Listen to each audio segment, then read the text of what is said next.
శ్రీ రాజగోపాల్ రెడ్డి గారు.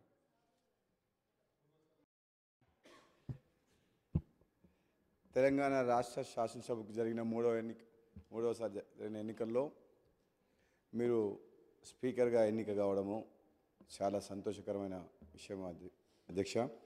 నిజంగా చెప్పాలంటే మేము ఈసారి ప్రభుత్వం వచ్చిన తర్వాత మీరు ఒక పొజిషన్లో ఉంటారు అనుకున్నాం. చాలా కష్టపడి పైకి వచ్చిన మీరు అంతకంటే ఇంకా పెద్ద స్థానంలో గౌరవప్రదమైన స్థానం వచ్చేసరికి ఇంకా చాలా ఆనందం కలిగింది. సంతోషకరమైన వార్త.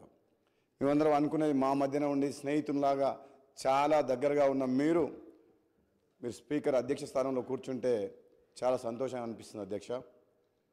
ప్రతిపక్ష సభ్యులు అందరూ కూడా మాట్లాడినప్పుడు వాళ్ళకి సమయం ఇవ్వాలని కోరుతున్నప్పుడు గత శాసనసభలో నేను కూడా 3.5 సంవత్సరాలు పనిచేసిన అధ్యక్ష.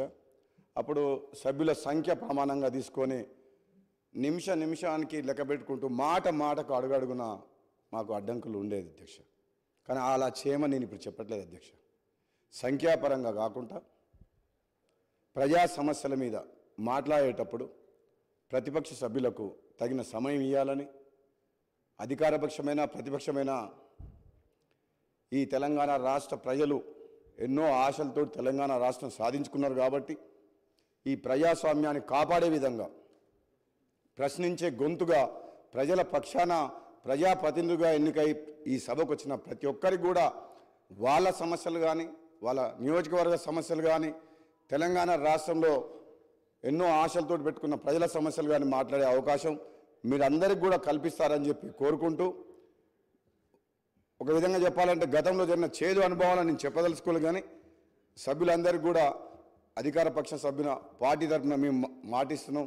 మీరు ఏది మాట్లాడినా ఎప్పుడు మాట్లాడినా మన స్పీకర్ గారి ఆధ్వర్యంలో ఈ సభ సజావుగా సాగేందుకు మా అందరి సహకారం కూడా ఉంటుందని తెలియజేస్తూ మీకు మరొకసారి శుభాకాంక్ష తెలియజేస్తూ దిగ్విజయంగా 5 ఏళ్ల పాటు ఈ పదవిలో ఈ రాష్ట్ర సమస్యల మీద అందరికీ మాట్లాడే అవకాశం ఇస్తారని చెప్పి తెలియజేస్తూ సెలవు తీసుకున్నాను అధ్యక్ష. Thank you.